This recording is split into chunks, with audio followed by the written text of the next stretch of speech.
മലയാളത്തിന്റെ പ്രിയതാരം മോഹൻലാൽ ആദ്യമായി സംവിധാനം ചെയ്യുന്ന ചിത്രമാണ് ബറോസ്. ബറോസിന്റെ പ്രോജക്റ്റിൽ നിന്നും ജിജോ പുന്നൂസ് പിന്മാറിയതിനുശേഷം സംവിധായകൻ ടി.കെ. രാജീവ് കുമാറാണ് ബറോസിന്റെ തിരക്കഥ കൈകാര്യം ചെയ്തിരിക്കുന്നത്. സെപ്റ്റംബർ 12-ന് ഓണം റിലീസായി ചിത്രം തിയേറ്ററുകളിൽ എത്തുമെന്നാണ് റിപ്പോർട്ട്.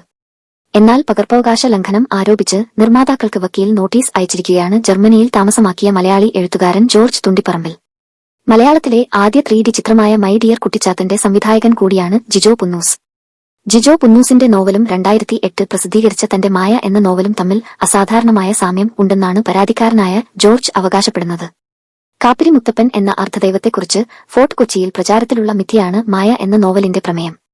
കാപ്പിരി മുത്തപ്പൻ ഒരു ആഫ്രിക്കൻ അടിമയുടെ ആത്മാവാണെന്ന് വിശ്വസിക്കപ്പെടുകയും തന്റെ പിൻഗാമി പോർച്ചുഗലിൽ നിന്ന് വരുന്നതുവരെ നിധികൾ സംരക്ഷിക്കാനുള്ള ചുമതല ഏറ്റെടുക്കുകയും ചെയ്യുന്നതാണ് നോവലിന്റെ പ്രമേയം. 2008 ഏപ്രിലിൽ കൊച്ചിയിൽ വെച്ച് നടന്ന നോവലിന്റെ പ്രകാശന ചടങ്ങ് നിർവഹിച്ചത് എഴുത്തുകാരനും രാഷ്ട്രീയ നേതാവുമായ ശശി തരൂർ ആയിരുന്നു. കാപ്പിരി മുത്തപ്പന്റെ പുരാണ കഥ പ്രചാരത്തിലുള്ളതാണെന്നും അതിന് പകർപ്പവകാശമില്ലെന്നും ജോർജ് തന്റെ വക്കീൽ നോട്ടീസിൽ വ്യക്തമാക്കുന്നു. എന്നാൽ ഈ മിത്തിനെ കഥാസന്ദർഭമാക്കി 18-കാരിയായ ഒരു പെൺകുട്ടിയെ കഥാപാത്രമാക്കിയാണ് താൻ നോവൽ വികസിപ്പിച്ചെടുത്തെന്നും ജോർജ് പറയുന്നു. കാപ്പിരിയെ നഗ്നനേത്രങ്ങൾ കൊണ്ട് കാണാനും ആശയവിനിമയം നടത്താനും കഴിയുന്ന ഏക വ്യക്തിയാണ് നോവലിലെ മായ. ഈ സ്റ്റോറി ലൈൻ പകർപ്പവകാശ പരിരക്ഷിതമാണെന്നാണ് വക്കീൽ നോട്ടീസിൽ ജോർജ് വിശദീകരിക്കുന്നത്.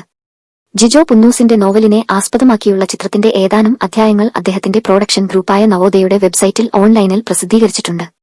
വിപണിയിൽ ഒരിടത്തും തനിക്ക് ഇത്തരമൊരു നോവൽ കണ്ടെത്താൻ കഴിഞ്ഞിട്ടില്ലെന്നും എന്നാൽ പ്രസിദ്ധീകരിച്ച അധ്യായങ്ങളിൽ നിന്ന് മായ എന്ന തന്റെ പുസ്തകത്തിന് സമാനമായ നിരവധി പോയിന്റുകൾ കണ്ടെത്തിയെന്നുമാണ് ജോർജ് അവകാശപ്പെടുന്നത്.